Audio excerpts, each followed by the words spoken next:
मंगलाचरण। ओम नमः सिद्धेभ्यः जय श्री ओम नमः सिद्धेभ्यः जय श्री ओम नमः सिद्धेभ्यः। मंगलम भगवान वीरो मंगलम गौतमो गणी मंगलम कुंद कुंदाद्यो जैन धर्मोस्तु मंगलम। सर्वमंगल मांगल्यम सर्व कल्याण कारकम प्रधानम सर्वधर्माणां जैनम जयतु शासनम जैनम जयतु शासनम जैनम जयतु शासनम।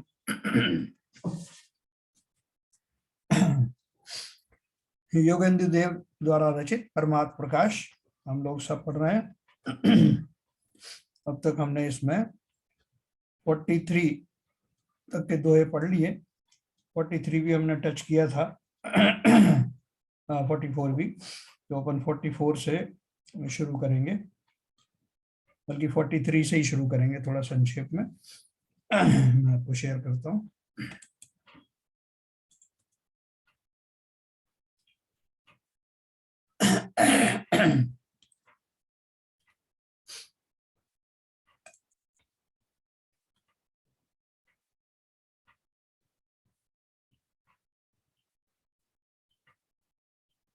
हम्म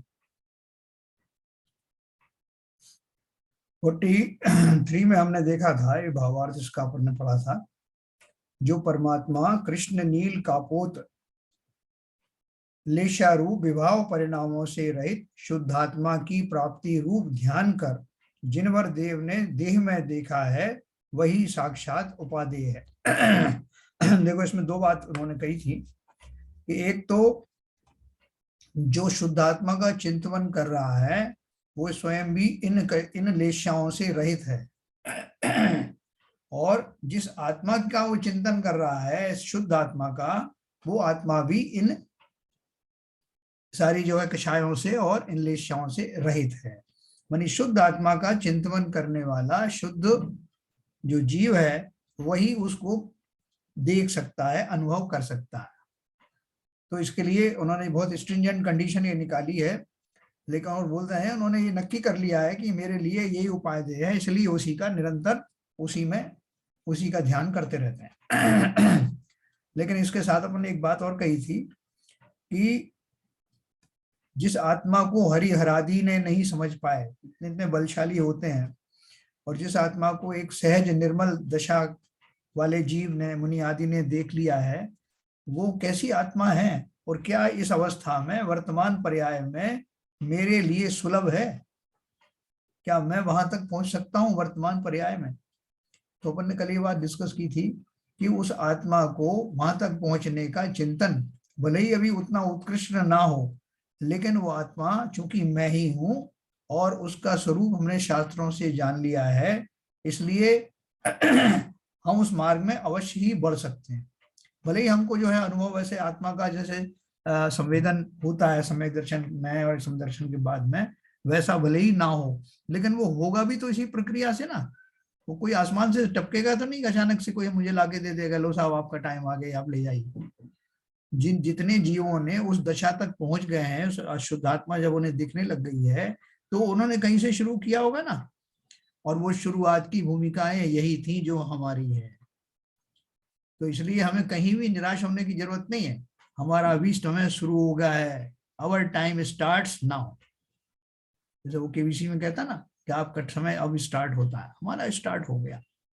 हम वो सम्यक सन्मुख मिथ्या दृष्टि के लगभग पहुंच गए हैं, और हमें लग रहा है कि हम अगर थोड़ी सी मेहनत करेंगे, थोड़ा पुरुषार्थ करेंगे, थोड़ा अपना विषयों से समय निकाल करके आत्मचिंतन शुरू कर देंगे, तो दिन दूर नहीं है हम सम्यक के सन्मुख जाके खड़े हो जाएंगे।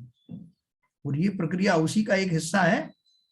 मिथ्या दृष्टि ही सम्यक दृष्टि बनता है, सम्यक दृष्टि को ही केवल ज्ञान होता है। तो ये सारी चीजें हमें बिल्कुल सीक्वेंस में मिल रही हैं, इसमें कहीं कोई कमी है नहीं। तो देखो अभी इसमें और भी चीजें बताई उन्होंने 4 नंबर में।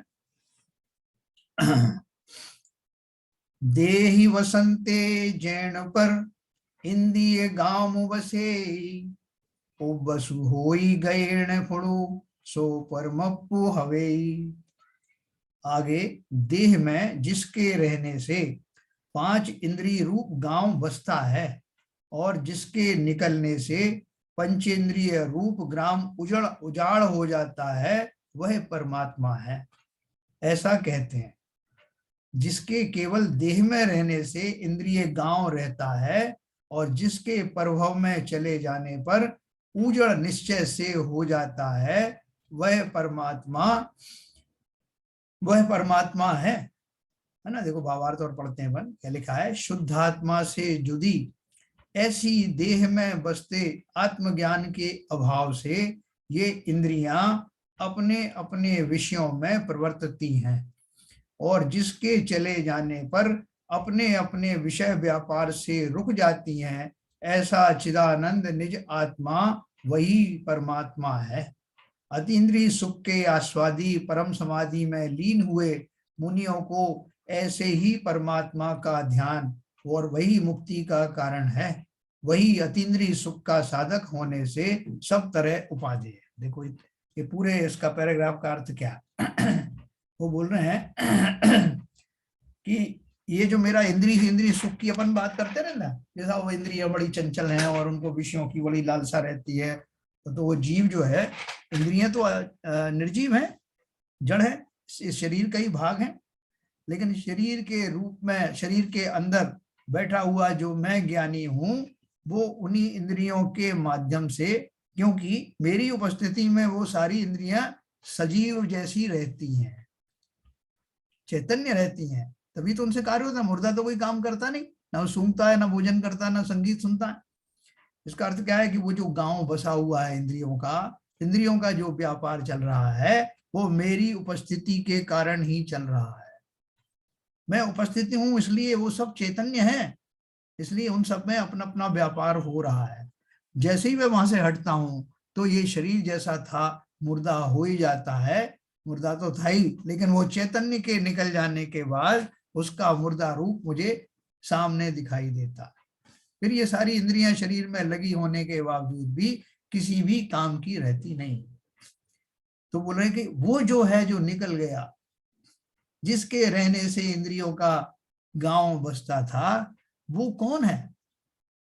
ऐसा वो चैतन्य, ऐसा वो शुद्ध आत्मा, वही तो मैं हूं। ऐसा उनको जो अंतरात्माएं हैं या जो परमात्मा बन गए, उनको सहज में दिखाई देता है। हमको तो थोड़ा दिमाग लगाना पड़ता है। हाँ साहब, बात तो सही कही आपने कि मुर्दा चला जाता है अपना शरीर से, आत्मा चली जाती है तो कुछ नहीं रह जाता है ना। देखो शेक्सपियर ने एक अपनी पोइम में लिखा है ना, उन्हें क्या लिखा है, something beautiful is vanished and we sigh for it in vain on the earth and in the sky but it never comes again. बोलते हैं कि जब आत्मा निकल जाती है तो ऐसा लगता है कि शरीर से कुछ निकल गया और ऐसा सुंदर कोई चीज निकल गई है कि जिसके होने से सब शून्य हो गया, जिसके जाने से, और मैं उसकी तलाश आसमान में, जमीन पर, सब जगह करता हूं, लेकिन ये वापस फिर उस पर्याय में लौटती नहीं। शेक्सपियर जैसे राइटर ने ये लिखा। तो उस आत्मा की कीमत पहचानो ना, जिसके आने से बाहर आ जाती है और जिसके जाने से बाहर चली जाती है। ऐसा वो अद्भुत चैतन्य द्रव्य मैं ही हूं, जिसे जो परमात्माओं के द्वारा, जो अंतरात्माओं के द्वारा वंदनीय है और निरंतर उन आत्माओं के चिंतन का विषय बनता है। ऐसा वो शुद्ध परमात्मा रूप आत्मा मैं स्वयं हूं। मैं जब जाऊंगा इस शरीर को छोड़ करके तो मेरा तो कुछ बिगड़ेगा नहीं। हाँ, ये शरीर जो बहुत ज्यादा, जिसकी प्रवृत्तियां बड़ी चंचल दिखाई दे रही थी जिन इंद्रियों की, वो सारी इंद्रियां धराशायी हो जाएंगी, बेदम हो जाएंगी। तो उन्होंने क्या बताया, ये सब मेरी ही महिमा है। मेरी मतलब चैतन्य आत्मा की महिमा है, जिसके फलस्वरूप ये सब जो है कार्रवाई संसार में होती है। और ऐसी आत्मा को मैं पहचानूं जिसके कारण से शरीर रूपी ये इंद्रियां जागृत रहती हैं और जिनके कारण उनका व्यापार चलता है, ये उन्होंने कहा। फिर उन्होंने ये लिखा, अतीन्द्रिय सुख के आस्वादी परम समाधि में लीन हुए मुनियों को ऐसे परमात्मा का ध्यान ही तो मुक्ति का कारण है। जिस आत्मा के बारे में अपन ने इतना चिंतन किया, ऐसी वो आत्मा है जिसके रहने से ही सब कुछ होता है, जिसके नहीं रहने से कुछ नहीं होता, शरीर के सारे व्यापार बंद हो जाते हैं। ऐसी अद्भुत वो आत्म तत्व, उनको जो परमात्मा की साधना कर रहे हैं, उनको उस आत्मा का साक्षात्कार निरंतर इसी रूप में होता रहता है। वही अतीन्द्रिय सुख का साधक होने से सब तरह से उपादेय है। नहीं कि भाई साहब वो जब मैं जो टीवी देखता हूँ, तो जब मैं भोजन करता हूँ तब मुझे टीवी की याद आती है कि उसमें कुछ देखूं, कुछ सीरियल देख लूं। कोई बोलता नहीं, जब हम सोने जाते तब हमें उसकी उपयोगिता मालूम पड़ती है। कोई बोलता नहीं साहब वो हमारे पास मोबाइल है ना, मैं उसको जब अकेला रहता हूँ तो मेरे लिए उपयोगी बन जाता है। लेकिन यहाँ तो बोल रहे हैं कि वो जो अतीन्द्रिय सुख के साधक हैं, उनके लिए तो एकमात्र यही उपादेय है, इसके अतिरिक्त और कुछ भी कभी भी उपादेय नहीं होता। ऑल टाइम वही उनका मनोरंजन है, वही उनका अभीष्ट है, वही इंद्रिय सुख तो छोड़ो, जिसको पारलौकिक सुख के लिए जिसकी कामना की जाती है, जिसका चिंतन किया जाता है, वैसा अतीन्द्रिय सुख का धारी परम आत्मा मैं ही हूं। मैं कोई बोलेगा साहब आप अपने आप को बहुत ज्यादा घमंड में आ गए, आप अपनी तारीफ कर रहे हो, मैं ही हूँ, ये इस तरह बात कर रहे हो आप, तो ये तो स्वार्थ हो गया ना। ये स्वार्थी ही हूं मैं। स्वार्थ का अर्थ क्या है? स्व प्लस अर्थ। और स्व कौन है? आत्मा ही हूं। जब मैं शरीर आदि के माध्यम से उसकी होने वाली उपाधियों आदि के ऊपर गर्व करता हूं, जो मैं हूं नहीं, तो ये कहा जाता है कि मैं घमंड कर रहा हूं। लेकिन जैसा मैं हूं वैसा मानने में, उसकी महिमा गाने में मैं कहीं से घमंडी नहीं, बल्कि मैं सत्य का प्रतिपादन करने वाला हूं। ऐसा ही मैं हूं, ऐसा ही अनोखा मैं और आप हम सब हैं। इसके ऊपर गर्व जितना कर सकते हो करो, आत्मा का जितना प्रभाव ना कर सकते हो करिए, शरीर की मत करना। तो आगे जो 5 इंद्रियों से 5 विषयों को जानता है, 45 नंबर पर पढ़ेंगे। देखो ये बहुत बढ़िया चीज लिखी ना। जोनिय कर्ण ही पंच ही विपंच विषय मुणे मुनियूण पंच ही विशो परमप्पु हवे। यह निज कर्ण ही पंचभिरपि पंचापि विषयान जानाति ज्ञातः न पंचभि पंचभिरपि स परमात्मा भवति। आगे जो 5 इंद्रियों से 5 विषयों को जानता है और आप इंद्रियों के गोचर नहीं होता है, वही परमात्मा। क्या बताया कि जो 5 इंद्रियों को और उनके विषयों को जानता है, लेकिन स्वयं उन इंद्रियों के द्वारा नहीं देखा जा सकता, ऐसा जो तत्व है वही तो आत्मा है।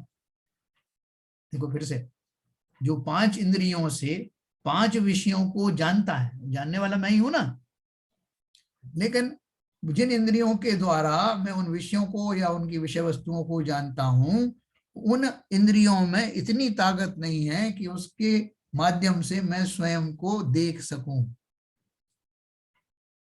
स्वयं को नहीं, आत्मा को देखना तो बड़ी दूर की बात है। इंद्रियों के द्वारा मैं अपने अंदर भी झांक कर नहीं देख सकता, क्योंकि 5 इंद्रियां मेरी बहिर्मुखी हैं, बाहर की चीजें मुझे दिखाई देती हैं।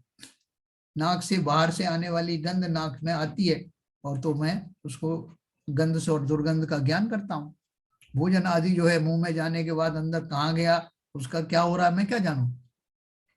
संगीत बज रहा है, इंद्रियों ने बाहर से आने वाले संगीत को सुना। इसी तरह से आंखें जो देखती हैं बाहर देखती हैं, यहाँ तक कि आंखें स्वयं के अपने चेहरे को नहीं देख सकती, दर्पण के अलावा डायरेक्ट नहीं देख सकती। तो ऐसी जो इंद्रियां हैं उनके भी अपने लिमिटेशन है, और ये जो जीव जानता है, जो बाह्य वस्तुओं को जानता है, तो इंद्रियों के माध्यम से ही जानता है। सोचो हमारे अंदर जो, अगर वे इंद्रियों की ऐसी क्षमता होती कि मैं अपने अंदर की ही गंध ले पाता, तो मैं 1 मिनट नहीं ठहर सकता था। अपने अंदर में रहने वाली जो दुर्गंध है उसके समक्ष में 1 सेकंड खड़ा नहीं रह सकता था। तो प्रकृति ने भी ऐसी व्यवस्था की, तुम बाहर का ही देखो, बाहर का ही सूंघो। जो भोजन आदि का पाचन होता है उसको भी आप देख नहीं सकते। तो ये सारी व्यवस्था है। लेकिन सबसे बड़ी बात यह है कि इतनी सशक्त इंद्रिय, मेरी सब आंखें बहुत तेज हैं, उतनी दूर तक देख सकता हूँ, मेरे सब रसना इंद्रिय बहुत तीव्र है, जरा में मेरा टेस्ट आ जाता है मुझे हर चीज का, और मुझे बहुत दूर की ध्वनि सुनाई देती है। और ये इंद्रिय, इन इंद्रियों पर क्या गर्व करना, जिन इंद्रियों से मैं अपने आप का, अपना स्वरूप नहीं देख सकता, उन इंद्रियों की कितनी सामर्थ्य है मैं जान गया हूं। तो बोलता है कि मैं आगे जो 5 इंद्रियों से 5 विषयों को जानता है और आप स्वयं इंद्रियों के गोचर नहीं होता है, वही परमात्मा है।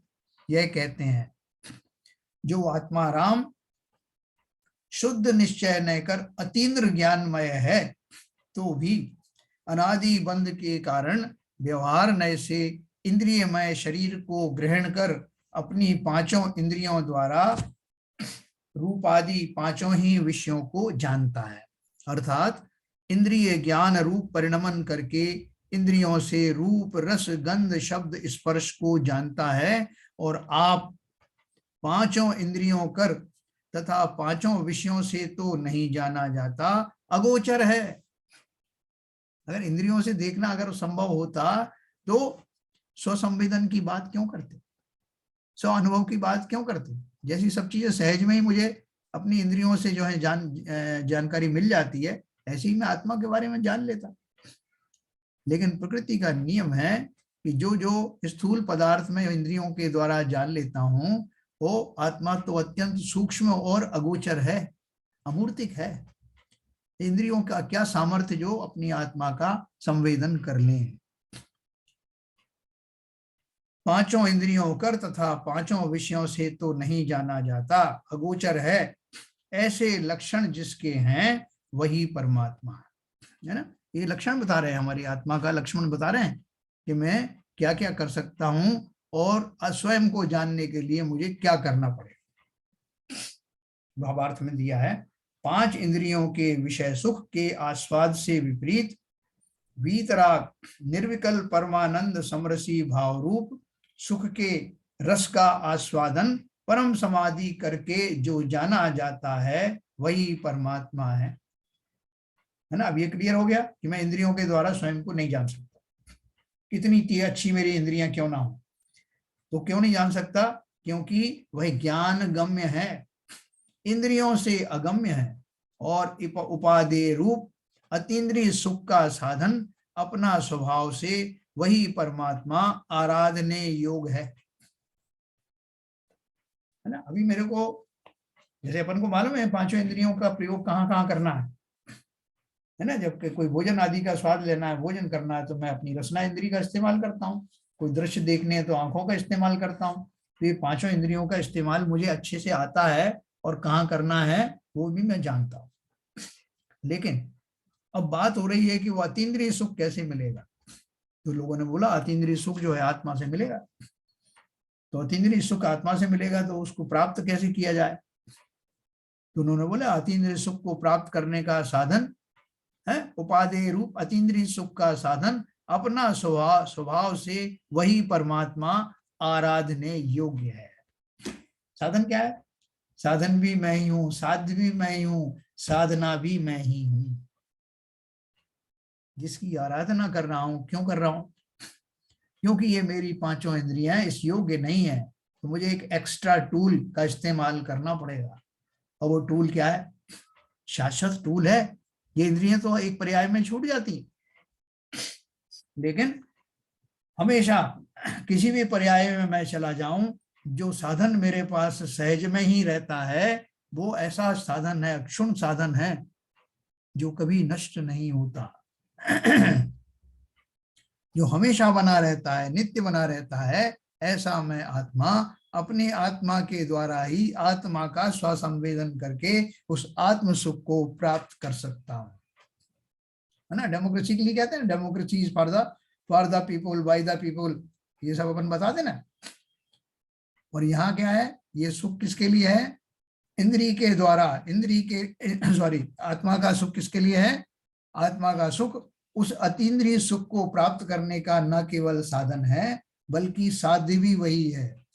और आत्मा का जो अनुभवन है वही उसकी साधना है। इतना सुंदर है, मुझे और कुछ करना नहीं, सब कुछ एक ही जगह आ गया। जैसे वो आते थे ना पहले, वो टूल एक आता पाना, उसमें सब तरह को बने रहते थे। अब एक आप पाना ले लो, उसमें सब तरह के खांचे बने हुए हैं, कैसा भी आपको नट वगैरह खोलना है वो खुल जाते हैं। ऐसे ही मेरे पास एक अनुपम टूल है जिसे आत्मा कहते हैं। कुछ नहीं करना, संसार की कोई भी चीजें उसमें काम नहीं आएंगी, और जो काम में आएगी वो मेरे पास है, हमेशा है। तो उन्होंने बोला वह ज्ञान गम्य है, वो जो आत्मा है वो मेरे ज्ञान के द्वारा जानने में आता है, और ऐसे ज्ञान का धारी मैं स्वयं हूं, हम सब जीव हैं। उसका भरपूर उपयोग करना। अभी वर्तमान में जितना मुझे ज्ञान का शौक शम है उसको वेस्ट मत करना, व्यर्थ में और चीजों में मत लगा देना। इतना अनमोल मेरा जो ज्ञान है उसको सब जगह से समेट करके एक ही जगह लगा देना। वो कहते हैं ना, जैसे आपको कोई मकान खरीदना है या आपको कुछ और बड़ा फंक्शन करना है, शादी ब्याह करना है, तो आदमी इधर उधर से अपने रिसोर्सेज इकट्ठे करके और उनको यूज करता है। बोले साहब इस समय मेरी प्रायोरिटी मात्र ये है, और कहीं मैं नहीं खर्च करने वाला। उसी तरह से मेरी प्रायोरिटी इस समय क्या है, मेरे पास ज्ञान रूपी खजाना है, और उसको खर्च करने की, उसको लगाने के लिए एकमात्र लक्ष्य मेरे पास है, बाकी जगह पे लगाने से वो वेस्टेज है। इसलिए उपयोग को सर्व जगह से समेट कर स्व में लगा देना, यही वीतरागी निर्विकल्प समाधि का स्वरूप है। कोई लंबी चौड़ी बात नहीं है। और ये सब समाधि हम सब, ऐसा नहीं कि हम जब एक कोने में बैठ जाएंगे मुनि बन करके तभी वो समाधि लगेगी। वो समाधि की ओर हम निरंतर अभी से इसी समय से बढ़ रहे हैं, बढ़ सकते हैं, आगे भी बढ़ते रहेंगे, कोई रोक नहीं सकता। क्योंकि अंदर से उस आत्म संतुष्टि के लिए कुछ भी कर गुजरने की मीमांसा उत्पन्न हो गई है, इच्छा शक्ति उत्पन्न हो गई, इसलिए अब कोई रोक नहीं सकता। तो देखो अपन जब अगला पढ़ते हैं 46 नंबर। 46 में क्या लिखा है, जसु पर मत्थे बंधुणवी जो इयणवी संसारु सो परमप्पौ जानितो मणिमिल्लवी व्यवहारु। आगे, जिसके निश्चय कर बंद नहीं है और संसार भी नहीं है, उस आत्मा को सब लौकिक व्यवहार छोड़कर अच्छी तरह पहचानो। उसमें गफलत मत करना। क्या बोल रहे हैं, जिसके निश्चय कर बंद नहीं है और संसार भी नहीं है। ये कैसी बात हुई? बोल रहे आपने बताया कि हमारे तो इतना जो है वो बंद हुआ पड़ा है, सत्ता में इतने कर्म पड़े हुए हैं, 70 कोड़ा कोड़ी सागर तक की पीक वाले भी पड़े हुए हैं, 20-30 सागर वाले भी पड़े हुए हैं, और आप बोल रहे हो कि मेरे कोई बंद है ही नहीं। आप ये भी बोल रहे हैं कि मेरा कोई संसार ही नहीं है, और कल तो कह रहे थे मैं संसार में फंसा हुआ हूँ, पूरी तरह से धसा हुआ हूँ, तो अभी ये उल्टी बात क्यों कर रहे हो? तो उन्होंने क्या बोला, ये निश्चय का कथन है, आत्मा को कोई बांध नहीं सकता, कोई बंधन बांध नहीं सकते। ये व्यवहार से कहा जाता है कि मैं फंसा हुआ हूं। कितनी देर लगती है। देखो वो राजस्थान में ऊंटों को बांधने का एक प्रणाली है। बहुत सारे ऊंट बैठे एक जगह पे, किसी की जो जैसे वो पशुओं को रखने की एक जगह है, वहां बहुत सारे ऊंट बैठे। अब उन ऊंटों को हर एक को लाओ और रस्सी से बांधो तो भाग ना जाए खूंटे से। तो उन्होंने एक ऊंट को बांध दिया, और जितने बाकी के ऊंट बैठे थे उसके सामने आकर के एक्टिंग करी, उसके गले के आसपास हाथ घुमाया और एक हाथ जो है खूंटे की तरफ ले गए, बांधा बांधा कुछ नहीं। और सारे ऊंट जो है ये मान करके कि हम बंध गए हैं, सारी रात बैठे रहते हैं। जब वो सवेरे उनको उठाता है तो ऐसी उल्टी प्रक्रिया करता है तो वो समझते हैं हम खुल गए। अब पूछना किस चीज। तो देखो उन पशुओं को भी अज्ञानवश या ऐसा उनको विश्वास रहता है कि मैं बंध गया हूं। ऐसे ही हमारी दशा है, व्यवहार न से हम बंधे हुए कहे जाते हैं, लेकिन निश्चय न से आत्मा को कौन बांध सकता है। हम तब भी स्वतंत्र थे, अब भी स्वतंत्र हैं, आगे भी स्वतंत्र रहने वाले हैं, खाली उस स्वतंत्रता का एहसास करना बाकी है। अगर उनमें से एक भी ऊँट ये सोच लेगा अरे तो झूठ झूठ का बांधा है, मैं बंधा थोड़ी हूँ, तो उठ के खड़ा हो जाएगा, कौन रोक सकता है उसको। ऐसे ही जिस क्षण मैंने ये सोच लिया कि क्या बंधन, कैसा बंधन, किसका बंधन, मैं स्वतंत्र हूं, संसार का कोई बंधन मुझे बांध नहीं सकता। जैसे ही मेरा ये पौरुष जागृत होता है, मैं देखता हूं कि मेरे सामने कोई बंधन है ही नहीं। ये तो जब तक मैं कमजोर हूं तब तक ही सामने वाला बलशाली कहा जाता, जैसे ही मेरा बल उससे ऊंचा हुआ तो वो उसका बल निकल जाता। उसी तरह से ये कर्म क्या है,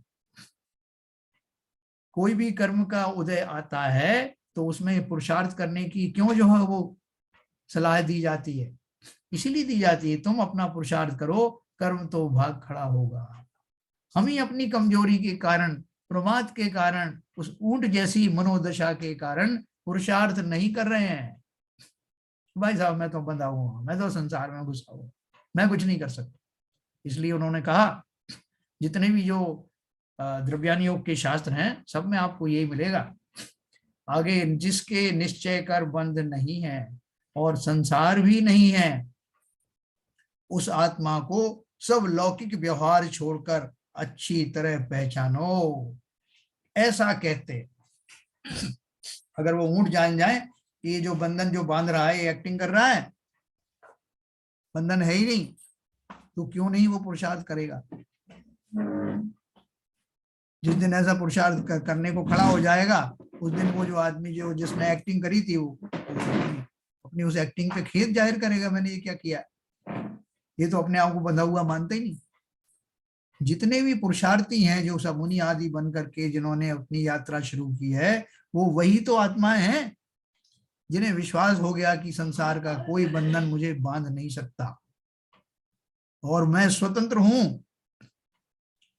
वो तो जब मानेंगे, जब मानेंगे, मैं तो उनकी प्रेरणा लेकर के उनके जो है उनका अभिनय करते हुए, उनकी बात को स्वीकारता हुआ, उनके आचरण को देखकर मैं स्वयं भी ऐसा चिंतन कर सकता हूं। और वर्तमान पर्याय में मेरा यही पुरुषार्थ है, जिनेंद्र देव के कहे हुए वचनों में पूरी श्रद्धा और विश्वास रखूं और इस बात पर विश्वास करूं कि मुझे कोई बांध नहीं सकता। संसार में तो अपन बड़ी दवाई, भाई साहब कौन है वो अपराधी कहते ना, कोई भी जेल मुझे इतने दिन से ज्यादा कैद नहीं रख सकती, कोई मुझे बंधन नहीं कर सकता। वो अपने शारीरिक छल और बल का सहारा लेकर ये बात कहता है, और यहाँ तो छल की कोई जरूरत ही नहीं है। मैं शाश्वत रूप से वास्तव में किसी से बंधा हुआ हूं ही नहीं। कर्मों की कोई जो है वो हथकड़ी है क्या, कोई लोहे की जंजीर है क्या, नहीं है। मैं स्वयं भी ऐसा महसूस करता हूं भाई साहब मुझसे नहीं हो रहा, वो कर्मों का उदय चल रहा है।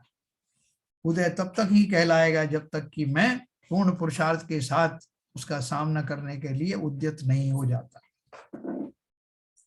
तो बोल रहे हैं उस आत्मा को जिसके निश्चय कर बंध नहीं है, संसार भी नहीं है, उस आत्मा को सब लौकिक व्यवहार छोड़कर अच्छी तरह पहचानो। देखो संसार नहीं है इसका अर्थ क्या है, इसका अर्थ यह है कि मेरे जो राग द्वेष आदि परिणाम हैं जिसके कारण मेरा संसार का, कल अपन ने पढ़ा था ना दुआ, कि संसार को कोई हरिहर आदि नहीं बनाते, ये तो मैं ही इसका निर्माण करता हूँ, अपने अपने संसार की निर्माण करता हम स्वयं ही हैं।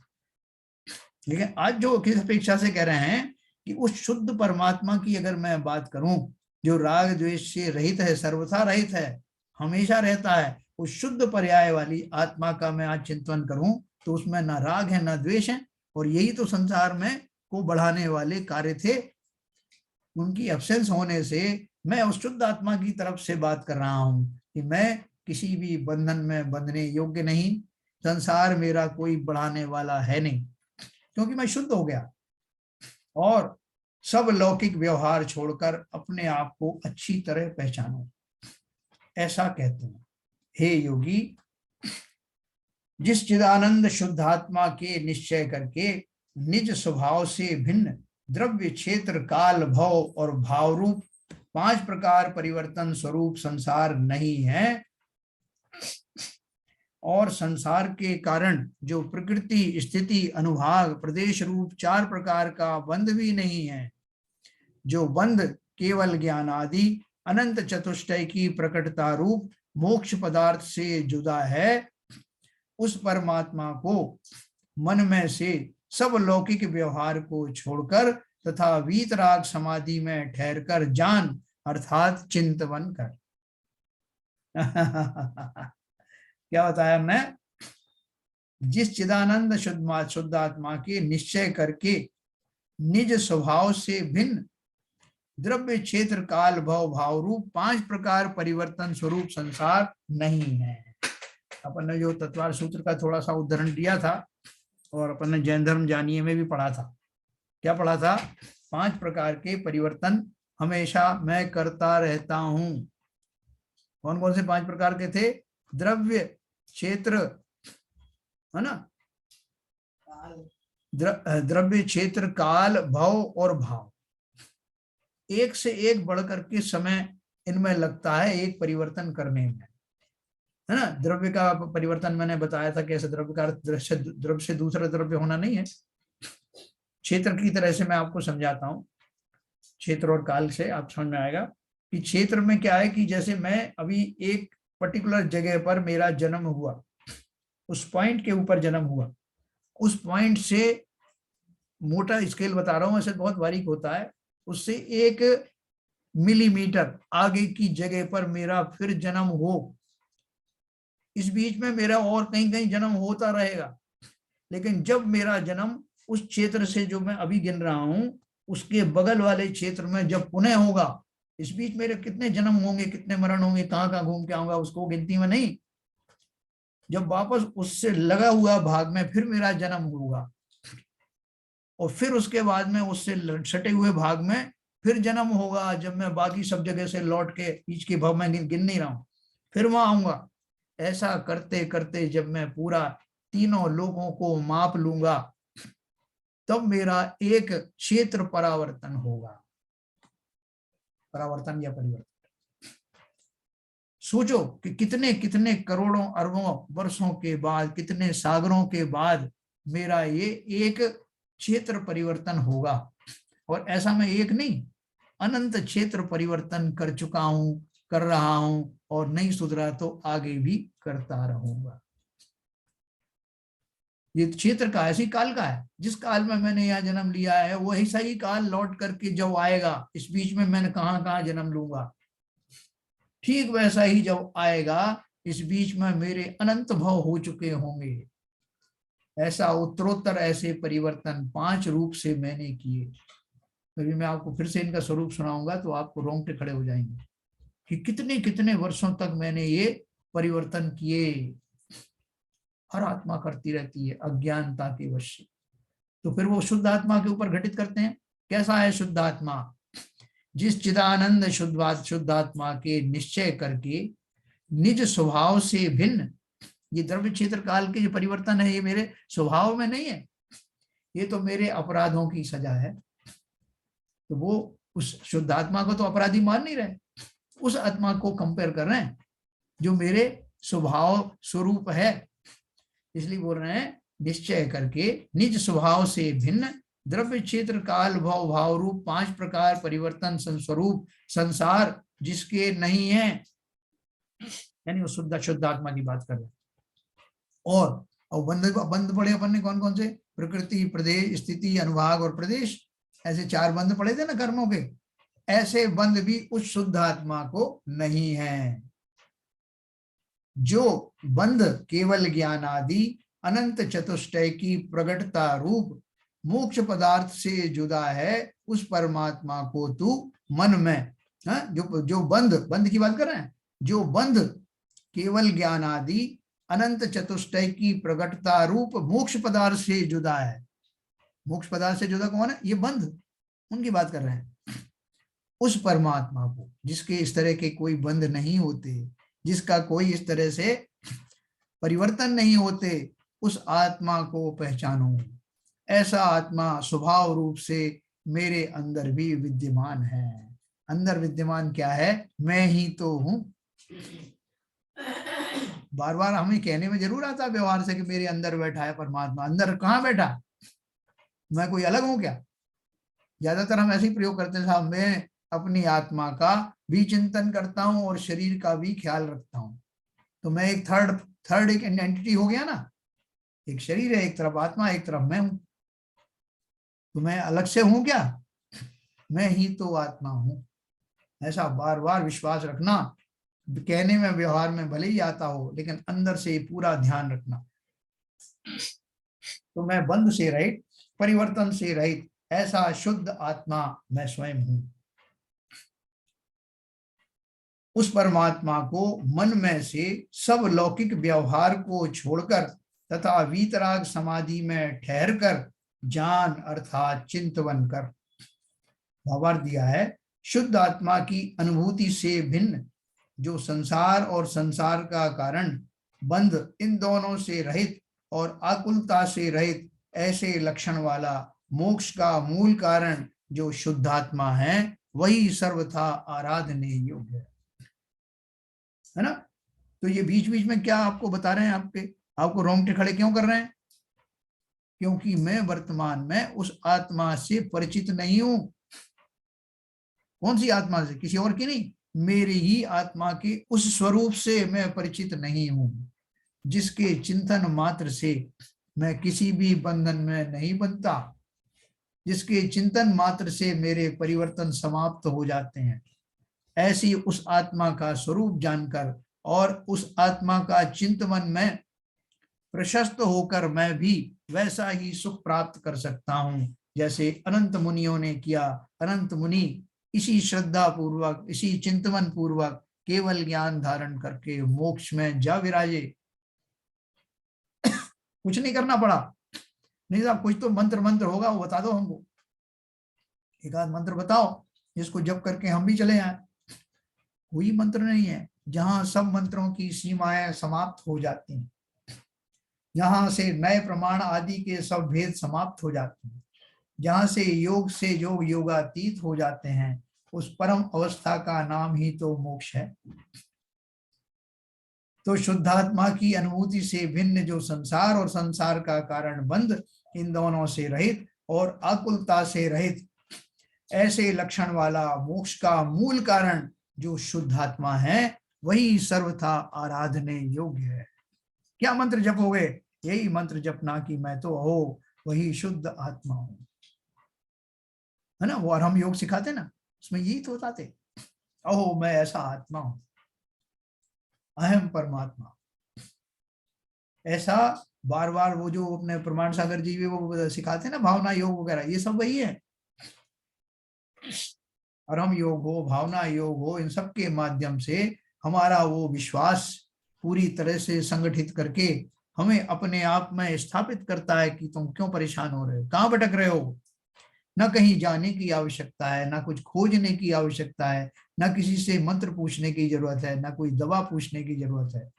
तुम स्वयं ही औषधि हो, तुम स्वयं ही वो सभी प्रकार से निरोग काया, कौन सी काया? आत्मिक काया वाले हो, जिसमें सब तरह से आरोग्य विद्यमान है। किसी तरह का कोई परिवर्तन तुम्हें तंग नहीं कर सकता। इसी विश्वास के बल पर तो नारकी वहां पर नरक में भी सम्यक दर्शन प्राप्त करके उस आनंद का पान करते हैं। उनसे ज्यादा विषमताएं कहाँ होंगी?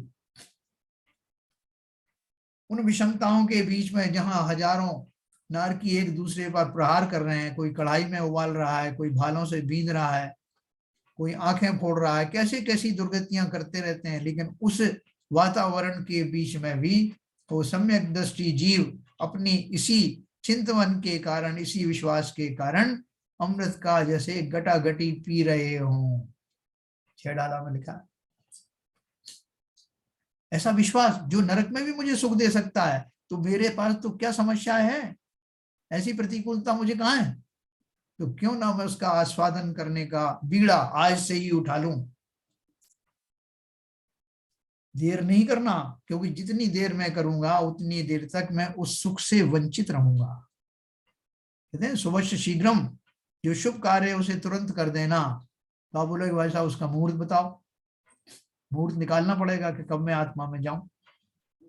हाँ, आत्मा से बढ़कर के और कौन सा मुहूर्त हो सकता है? बल्कि सारे मुहूर्त अभी तक मेरे विपरीत ही चल रहे थे।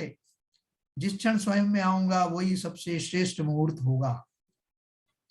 एक और अपन पढ़ते हैं, उसके बाद डिस्कस करेंगे। 47 नंबर। नेया भावे बिल्लिजिम थक्कैर्णाणु बलेवी मुक्कं जसुपय बिंबियऊ परम सहाउ भणेवी। आगे, जिस परमात्मा का ज्ञान सर्वव्यापक है उसके ऐसा कोई पदार्थ नहीं है जो ज्ञान से ना जाना जावे। सभी पदार्थ ज्ञान में भासते हैं, ऐसा कहते हैं।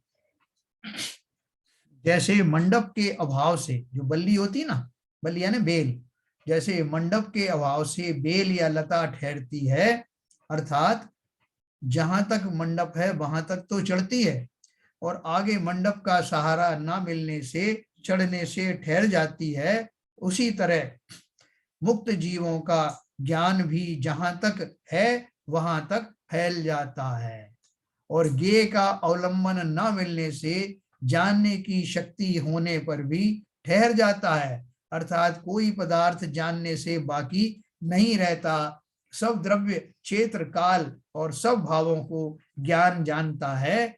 ऐसे तीन लोक सरीखे अनंते लोकालोक होवे तो भी एक ही समय में जान लेवे। देखो कितनी बढ़िया बात कही। हमारे केवल ज्ञान की महिमा समझो।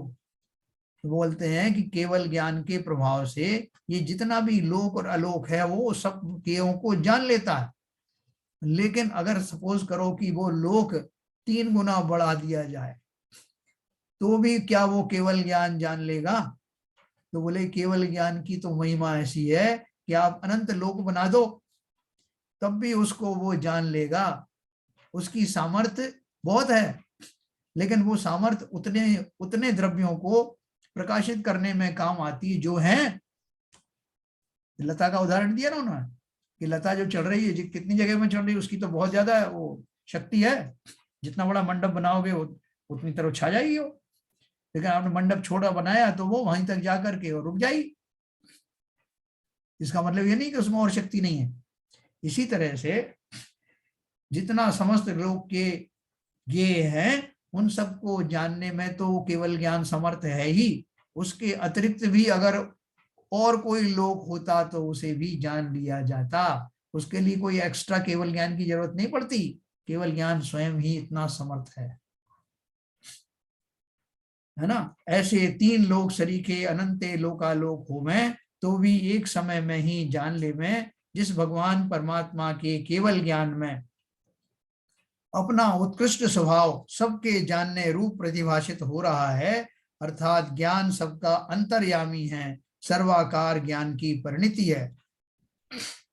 ऐसा जानकर ज्ञान का आराधन करो। कितनी सामर्थ्य है हमारे अंदर, सोचो तो सही। हम अंतर्यामी हैं। हम भगवान को बोलते हैं भगवान आप अंतर्यामी सब जानते हो। वो बिल्कुल जानता हूं तुम्हारे अंदर क्या पड़ा हुआ है, तुम क्या मांगने आए हो ये भी जानता हूं। तो यहां तो बोल रहे हैं कि शुद्ध निश्चय से मैं स्वयं भी वैसा ही ज्ञानी हूं। और जब मैं शुद्ध आत्मा की बात करता हूं तो वो तो अंतर्यामी है ही। अपना उत्कृष्ट स्वभाव सबके जान रूप प्रतिभाषित हो रहा है, अर्थात ज्ञान सबका अंतर्यामी है, सर्वाकार ज्ञान की परिणति है। ऐसा जानकर ज्ञान का आराधन करो। जहां तक मंडप वहां तक ही बेल की बढ़वारी है और जब मंडप का अभाव हो तब बेल स्थिर होकर आगे नहीं फैलती। लेकिन बेल में विस्तार शक्ति का अभाव नहीं कह सकते। इसी तरह सर्वव्यापक ज्ञान केवली का है। जिसके ज्ञान में सब पदार्थ झलकते हैं वही ज्ञान आत्मा का परम स्वभाव है। ऐसा जिसका ज्ञान है वही शुद्धात्मा उपादेय है। यह ज्ञानानंद रूप आत्मा राम है, वही महामुनियों के चित्त का विश्राम है। देखो संसार का जो सबसे अमूल्य चीजें होती हैं हम सब चाहते हैं वो हमें प्राप्त हो जाए। तुमको कोई, जैसे मैंने कोहिनूर हीरे का आपको उदाहरण दिया, तो कोहिनूर हीरा आप देखोगे लंदन में रखा है म्यूजियम में। तो जब आप उसे देखोगे तो आपको मालूम पड़ेगा कि उसके उससे अच्छे अच्छे हीरे भी वहां रखे हुए हैं। तो आप कहोगे भाई साहब और भी कोई है क्या इनसे, अपनी जिज्ञासा बनी रहेगी, और वो जिज्ञासा शांत नहीं होगी, एक के बाद एक आप कहोगे इससे भी कुछ अच्छा हो सकता है। लेकिन जब आपको ये बता दिया जाए कि सबसे उत्कृष्ट ज्ञान का धन, ऐसा रत्न आप स्वयं ही हैं, तो हमारी खोज बंद हो जाएगी। जब मैं स्वयं ही हूं और इससे उत्कृष्ट कुछ होता नहीं, तो क्यों ना ऐसे रत्न में मैं समाहित हो जाऊं, क्यों ना ऐसे रत्न का बहुमान करूं। उस रत्न से श्रेष्ठ कुछ भी संसार में है नहीं। जिस रत्न के चिंतन मात्र से, जैसे चिंतामणि रत्न के चिंतन से सब कुछ मिल जाता है, ऐसे ही मैं अपने आत्म रूपी शुद्धात्म रूपी रत्न का जिस समय चिंतन शुरू करता हूं, तो व्यवहार से भी सारे काय क्लेश सब समाप्त हो जाते हैं, और अंतर में वो सुख की अविरल धारा प्रस्फुटित होती है, जो मुनियों का अभीष्ट है, जिसके लिए मुनियों ने अपना पूरा जीवन दांव पर लगा दिया। इस आशा में लगा दिया कि मैं जो अंदर से हूं वो पर्याय में प्रकट हूं, जैसा मैं हूं वही उत्कृष्ट रत्न है, उसकी प्राप्ति वही मेरा परम कर्तव्य है, उसको पाकर मैं कृतकृत्य हो जाता हूं, धन्य हो जाता हूं, और मेरी यात्रा भी अब उस धन्यता की ओर अग्रसर हो रही है। मैं आपको अब अनम्यूट करूंगा।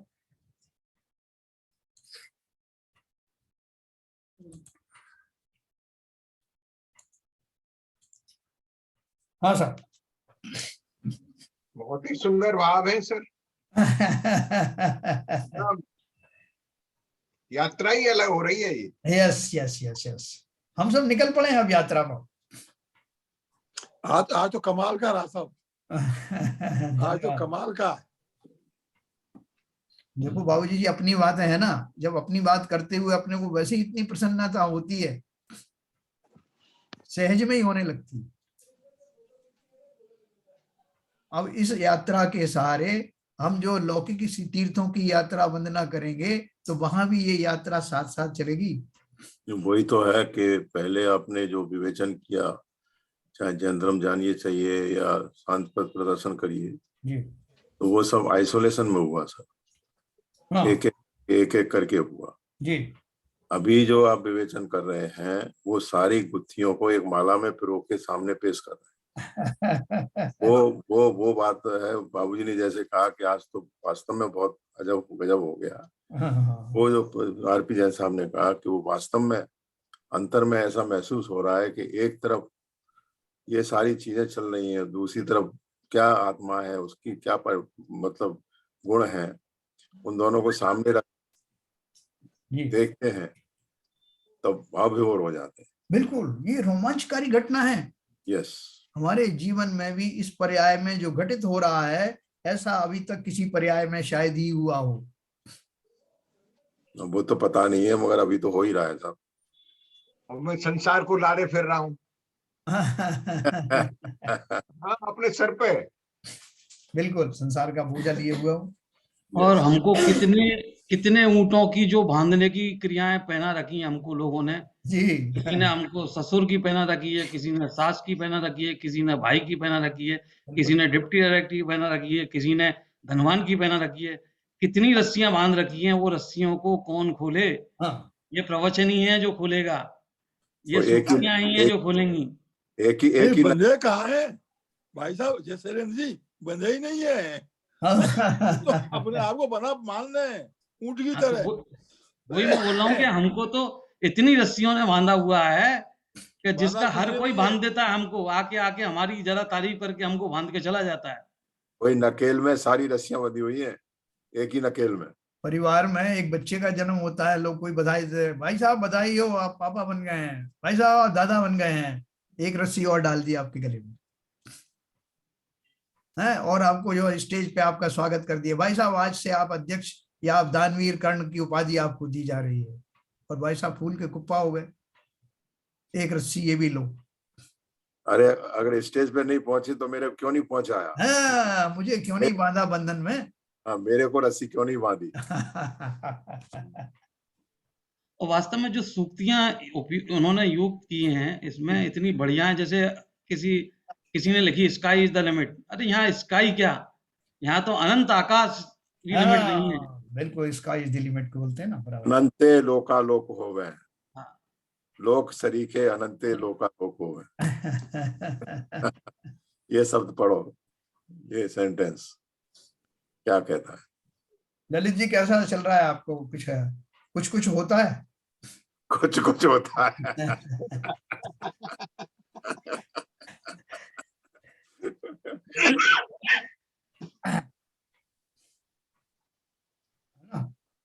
वास्तव में बहुत ही भाव विभोर वाली जो आत्माओं का कर रहे हैं, और जो छोटी छोटी सूक्तियां इतनी सक्षम है, अपने आप में इतनी सक्षम है कि जिसकी कोई विवेचना जो है, और जैसे कोई आदमी ऐसी किताब जो आज की तारीख में कोई लिख दे, ऐसा कोट कोई डाल देना, तो सब हजारों वाह वाह वाह वाह लोग तारीफ करते हैं। और ऐसे हमारे योगेंद्र देव जैसे और ब्रह्मदेव जैसे लोग लिख के चले गए जी, और कोई किसी को मालूम नहीं है, कोई देखता नहीं है, कोई थम्सअप नहीं है कोई थम्स अप नहीं है। ना, सही में। हाँ, मतलब हम नकल करके जो सूक्तियां लिखते हैं व्हाट्सएप में, उसमें थम्स अप नहीं आता है तो परेशान हो जाते हैं। हाँ। और देखो ऐसे देव, ऐसे आचार्य देव जिन्होंने इतना लिखा, उनको कोई थम्स अप की जरूरत नहीं थी। उन्होंने अपने ज्ञान के ही, अपनी आत्मा के ही विवेचन को, अपने को ज्ञान को अर्थ करते करते लिख के समाज के कल्याण के लिए लिख के चले गए। बिल्कुल सही बात। क्या सरिता जी कैसा लग रहा है आपको भोपाल से? सरिता है उधर? है तो सही। बहुत अच्छा लग रहा। क्या इसमें विशेष चीज क्या अच्छी लगी आपको? ऐसा लगता है कि इतने सब योग्यताएं हैं तो भटक क्यों रहे हैं, हाँ, क्यों भटक रहे हैं और क्यों अपने को नहीं चेता पाते हैं। दुख होने लगता है। ये नहीं बोल सकते कि हम बड़े सुखी हो रहे सुन के। मुझे ऐसा लगता है कि इतना सुनने के बाद भी हम नहीं चेत रहे, तो ये तो हमारे दुख की बात ही है। बराबर। फिर थोड़ी देर सुन के अच्छा लगता है, फिर वही संसार में रमने लगते हैं। बिल्कुल सही आपने कहा। जैसा थोड़ा देर सुनने से भी जो हमें आनंद प्राप्त होता है, ये उस आनंद का ट्रेलर है जो हमारा इंतजार कर रहा है। बार बार उस दशा में जाने का जब मन करने लगे तो समझ लो कि हम अपने अभिष्ट की मार्ग में चल पड़े हैं। तो चलिए, और कोई कमेंट करना चाहे तो करें जल्दी से, 1 मिनट हमारे पास है। चलिए, सबको समझ में आ रहा है, बढ़िया है। पदमचंद जी का आजकल कोई कमेंट्स नहीं आ रहा है, लगता है उनको बहुत मतलब तन्मय हो जाते हैं वो। कौन का? पदमचंद जी, पहले पदमचंद जी के कमेंट्स बहुत कम हो गए हैं आजकल। नहीं, बहुत आनंद आ रहा है, आत्मा का सही स्वरूप का पता लग रहा है, असलियत में आनंद लेते रहते हैं, आनंद लेते हैं, वो मैं बोल रहा हूँ, आनंद लेते हैं। आनंद लेते क्वेश्चन बहुत कम हो गए हैं, क्वेश्चन बहुत कम हो गए हैं। क्वेश्चन मेरे ख्याल है सभी के कम हो गए इसमें। इतना क्लियर विवेचन जैन साहब का है कि उसको समझ आगे क्वेश्चन बनते ही नहीं है, कुछ क्या बनाए। संजय सोनी कल कह रहे थे कि मैं तो सब चुपचाप से आनंद यात्रा कर रहा हूँ। तो चलिए, बहुत अच्छा है, सबको अच्छा लग रहा है। ये आनंद यात्रा ही है। कमेंट या डिस्कशन तो तब होता है जब कोई पॉइंट हो। ये तो आत्मा की बात हो रही है, अपनी आत्मा की, जो अपने स्वयं की बात हो रही है भाई। इसमें काय का कमेंट, काय का डिस्कशन, किस चीज का डिस्कशन? जो बात है वो आत्मा गुणों की बखान हो रहा है। हर एक दोहे में आत्मा के बारे में बताया जा रहा है, तो उसमें हम क्या उसमें कमेंट डिस्कशन करेंगे? देखो, असली बात क्या है कि ये जो हमारी जो चर्चा चल रही है, ये चर्चा हम इसलिए कर पा रहे हैं क्योंकि हमने ये जो कुछ इसमें जो आ रहा है इनडायरेक्टली साइड बाय साइड वो योगेंद्र देव दे रहे हैं, वो सब हमने पढ़ रखा है। वो पहले डिस्कस हो चुका है। हाँ, इसलिए हमको तुरंत समझ में आ जाता है कि वो क्या कह रहे हैं। नहीं तो आप अगर इसको किताब को आइसोलेशन में पढ़ोगे ना, तो वो अपने को पूरी तरह समझ में आएगी नहीं साहब, अगर हम पढ़ेंगे भी ना, जब तक आपका तो समझ में नहीं आएगी, वो जब तक आप समझाते हो ना, समझाने के बाद ही समझ में आता है। जब तक आप विवेचन नहीं करेंगे नहीं समझ में आएगा, ऊपर से निकल जाएगा। एक इसमें 10 चीजें समाहित रहती हैं, एक से दूसरे पे जाते हैं तब तक तो हवा निकल जाती है। हाँ, उसमें जो कनेक्टेड चीजें हैं, तो इशारा वाली कर देते हैं जरा सा, लेकिन अपन को उसका पूरा बैकग्राउंड पता होना चाहिए।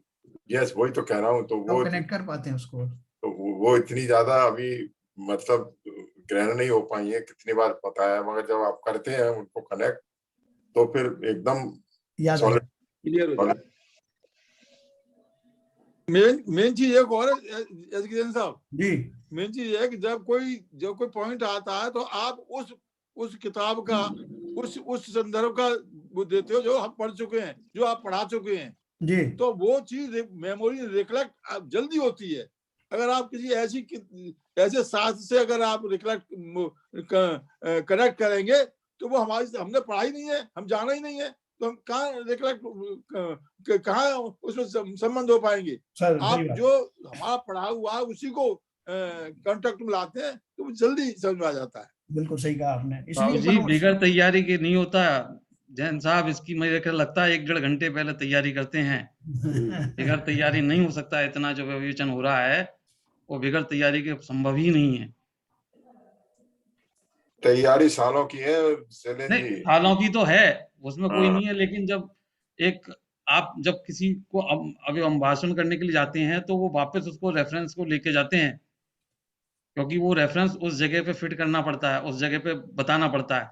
तो मेरे को लगता है कि आपकी 1-1.5-2 घंटे की तैयारी रहती है, आप पहले करते हैं। ये मेरा मानना है 100%। इसके बगैर इतना बढ़िया विवेचन पॉसिबल गहन नहीं। अध्ययन है, गहन अध्ययन। चलिए साहब, कल अपन फिर इकट्ठे होंगे इसी के लिए, जिनवाणी स्तुति करते हैं।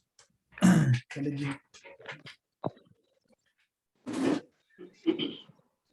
ललित जी। मिथ्यतम नाश वेको ज्ञान के प्रकाश वेको अपरभास वेको भानु सी बखानी है। छह द्रव्य जान वेको बंध विधि भान वेको स्वपर पिछान वेको परम प्रमाणी है। अनुभव बताए वेको जीव के जताए वेको कहूँ न सताए वेको भव्य और आनी है। जहाँ तहाँ तार वेको पार के उतार वेको सुख विस्तार वेको यही जिनवाणी है। हे जिनवाणी भारती वेद भजन जो तेरी शरण गए सो पावे सुख चैन। जिनवाणी के ज्ञान से सूझे लोका लोक सो वाणी मस्तक धरो सदा देते दो, सदा देते दो। जिनवाणी माता की जय।